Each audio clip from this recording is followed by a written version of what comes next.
All right, yo. Really important topic, man.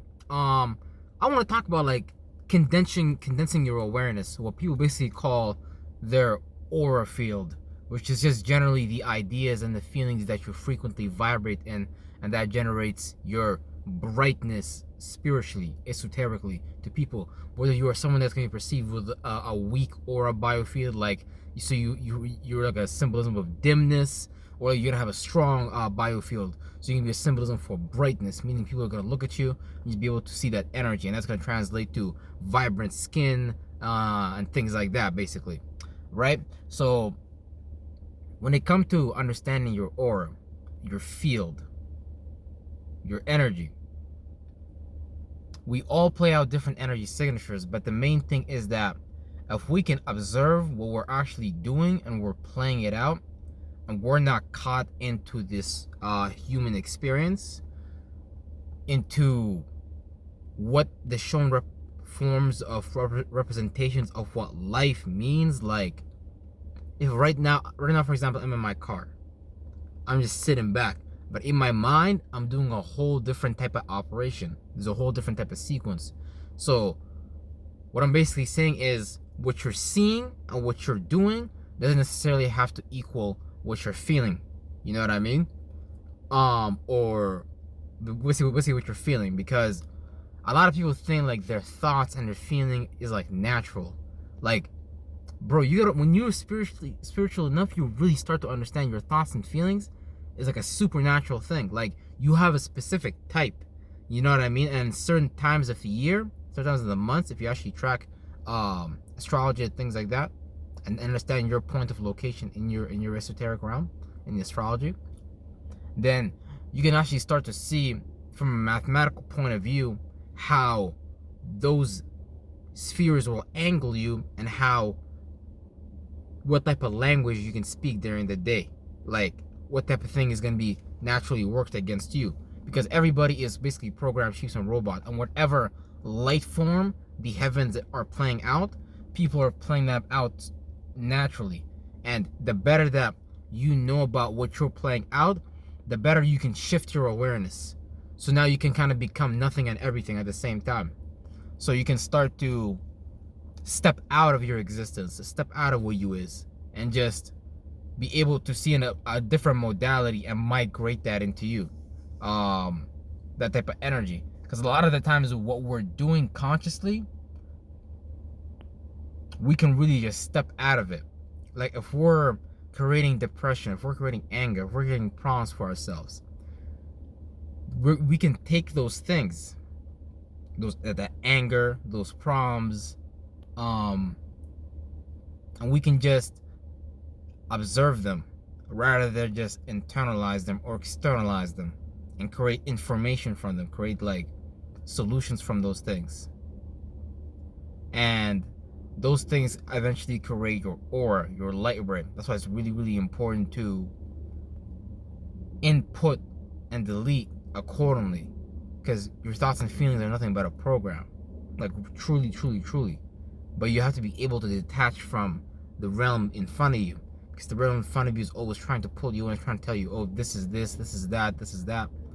With your mind, you can create a whole new existence. You can create a whole new inspiration. You can create a whole new aspiration. You can create a whole new direction.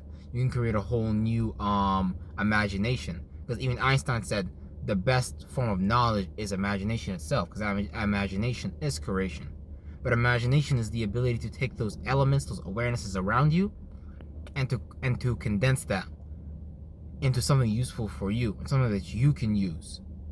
So, yeah, that's when you're able to step out of your own awareness into your own consciousness, because you're playing out a certain stream of light, a certain stream of consciousness, a certain stream of energy.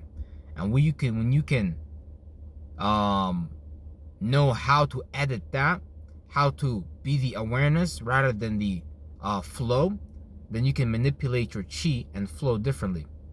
So that's where a lot of people, let's say like Jesus, or like what's it called, Buddha, or any of those figures, where we're able to do that. They were able to manipulate their sine wave language, and the sine wave language is what created the body and the organs in the first place. So you're always creating with your staff of Moses. But there's people in the park right now. They're looking at me. But anyways, who cares? So you're always creating with your staff of Moses. So you got to be careful what you're paying attention to, because those are the realms that you're entering into. So if you're aware of what realm you're always into, then boom, you can begin to create new directions. Because being stuck in something too long is not good. God is trying to show you the virtue of changing. Because if anything's gonna happen, things are always gonna change. Meaning, let's say the water level is not always gonna be the same. The earth level is not always gonna be the same. The air quality is not always gonna be the same. The soil is not always going to be the same. Your mother and dad is not always going to be the same. They're going to leave life eventually. So that's the virtue of changing. And God is already pretty much trying to put everybody, well, he already did, in a position to change. Always. That's always has been what was going on. But people get stuck. And yeah, we just start practicing necromancy and shit like that. Summoning the dead, which is just nothing but summoning old thoughts and feelings back and now, like mentalities, like Jewish mentalities and things like that, really don't got like no business existing at this point in time. Like they should have just created something new, but they just be trying to rule over you with the same old witchcraft, with the same old tricks. But even for that, time is running out. So that's why a lot of the times people don't notice that they're actually like just an awareness type of being. Like your spirit created your soul, and your soul is what created the body. So, and the soul is nothing but the mind. This mind that you created, the type of mind that you created. That's basically your soul. And your spirit is what powers that. It's the awareness. It's the awareness that moves through things. Because let's say you have trauma, right?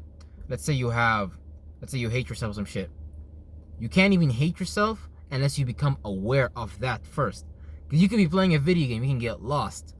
But you're basically trying to avoid that emotion, but on the negative end, by not confronting it, rather than, or you could just go back to that emotion, heal it, and use it for something outside of you that's productive. You can show other people what to do with it, because you have a solution for a problem now. So that's the thing.